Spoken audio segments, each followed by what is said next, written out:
Hello everyone and welcome back to CryptoSunday Ep.20. We have already been spending Sunday together for 20 weeks, and as you have already learned, here you receive a weekly update with the latest and most important events and the crypto market and more.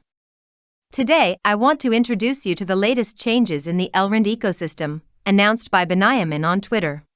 If we keep talking about Twitter, don't forget to follow us there, but also on other social networks. You will find a link to all this in the description of the video.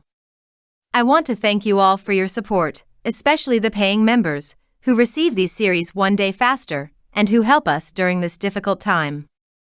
To help you use your time more efficiently, I will create a table of contents, and you can look directly at the part that interests you in the clip, hovering over the bottom bar of the video.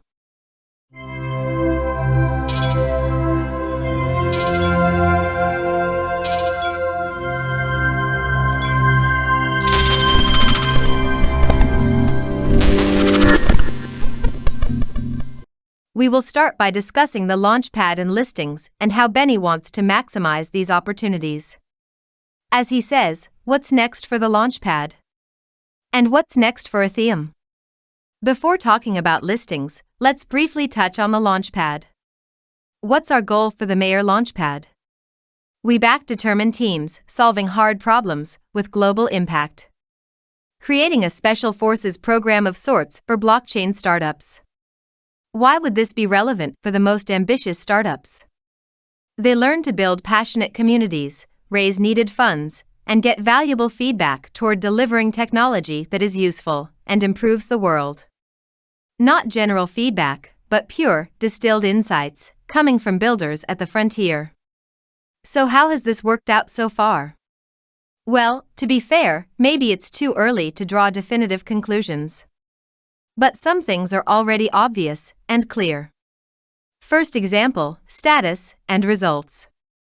Take Holoride for instance. By every relevant measure, Holoride is a resounding success. Strong team, building the metaverse for the transportation industry, backed by Audi official.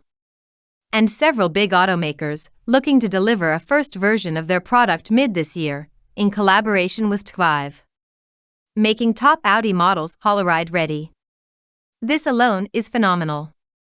As one can expect, once the product goes live, it will immediately make the other car makers wonder, where's our integration?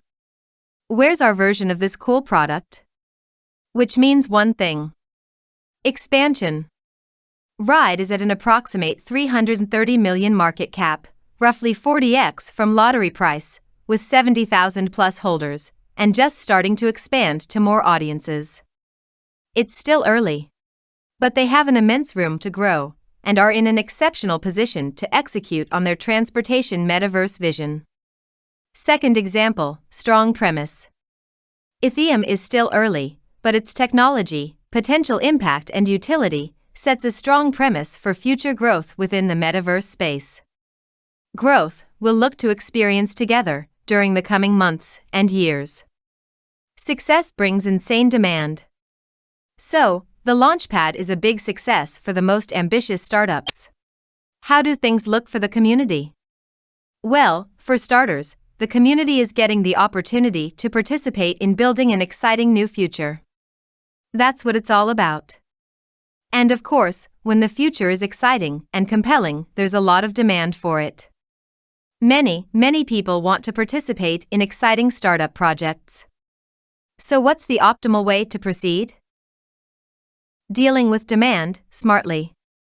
Well, one way perhaps would be to raise more money and let all people in. But there's a set of tricky, counterintuitive problems that come with that.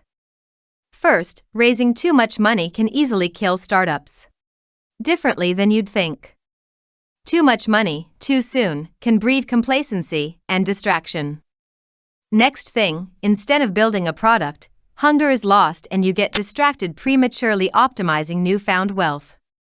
Second, raising too much money, too soon, can kill the upside shared with the community and investors, giving you a much smaller, perhaps insignificant, lever to play with. Critical alignment, building leverage. Now, hyperfocus is by far the most important weapon of a startup.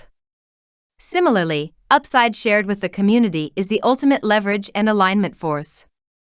So, how does one align both of those in a compelling way? Well, productive constraints.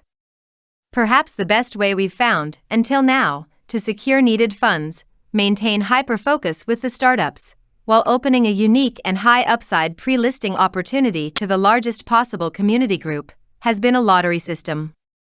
Goes without saying, of course, that should a better solution emerge, we will definitely look to update and improve ours. Lessons, challenges, and solutions. Navigating the Launchpad process for the first two startups has brought home some useful lessons, interesting challenges, and potential solutions. The lottery system has worked tremendously well in opening and extending a high upside opportunity to anyone in the community. If after trying and maybe not winning, one can still withdraw his money and continue exploration, this remains a huge net positive win for the community. Note, investments in these exciting high-potential startups could be done in many ways and many vehicles. We see insane demand coming from funds and community members. Still, we choose to limit the amounts invested via those means to share a meaningful upside with the community. We didn't have to, but we chose to. As the number of people participating in these Launchpad projects rapidly grows, we'll have to find new and creative ways to accommodate all this new demand, while applying productive constraints and maximizing a net positive outcome. That's great. Now a few things that didn't work well. Any KYC procedure done at scale has proved rather painful. We've tried a new solution this time, and while it was better than the last one, it was still far from ideal. We're still looking for better solutions here. New snapshotting mechanism to prevent ghost attacks. The most useful way of aligning interests with real users and preventing ghost account attacks is to make the snapshotting periods of 15 to 30 days. If the account misses one of the days, it becomes ineligible.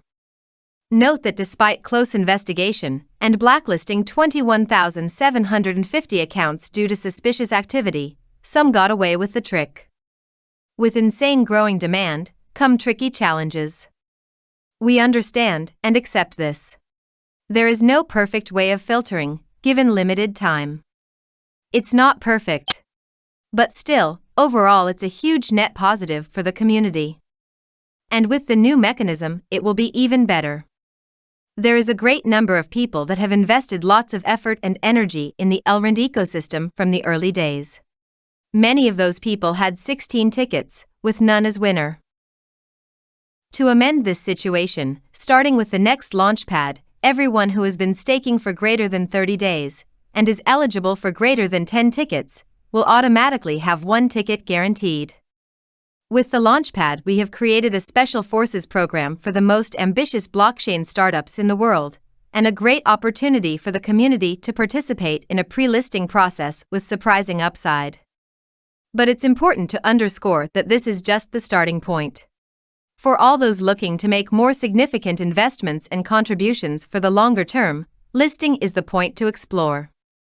These are the new changes on Maiar Launchpad, announced by Benny himself.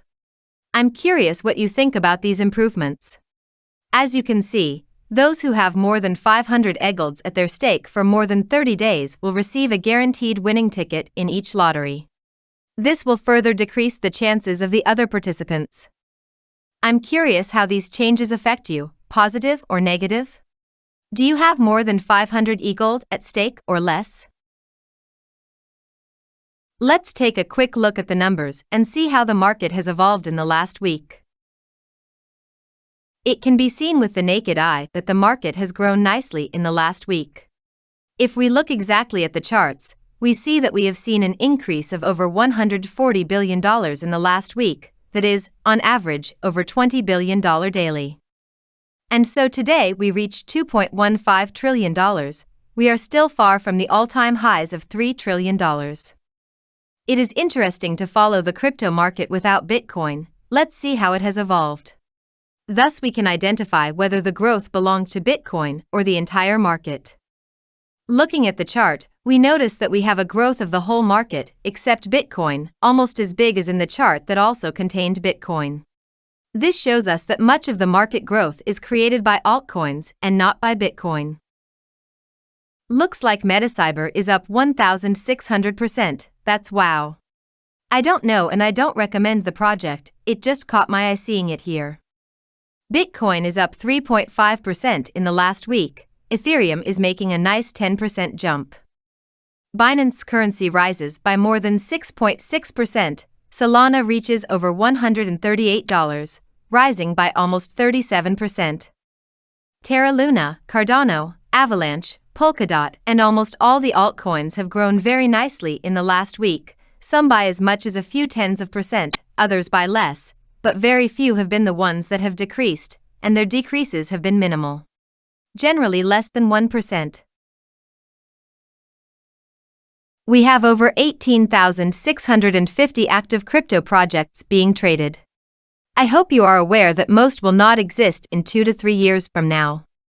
We have exceeded the $100 billion limit as a daily trading volume. Today we have 495 functional exchanges. The crypto market seems to be growing and we are only receiving good news from this direction. Thank you for staying with me until the end. Please tell me in the comments what other topics interest you and you would be happy to see them debated in Crypto Sunday. Please like the video if you liked it and send it to a friend, in private, who you think would find this information useful. Don't forget that you can receive all the evenings on the channel 24 hours faster, becoming a paying member of our channel. We are also waiting for you on social media to continue the discussion. Until next time, take care of your money, and don't forget that everyone wants to take it from you.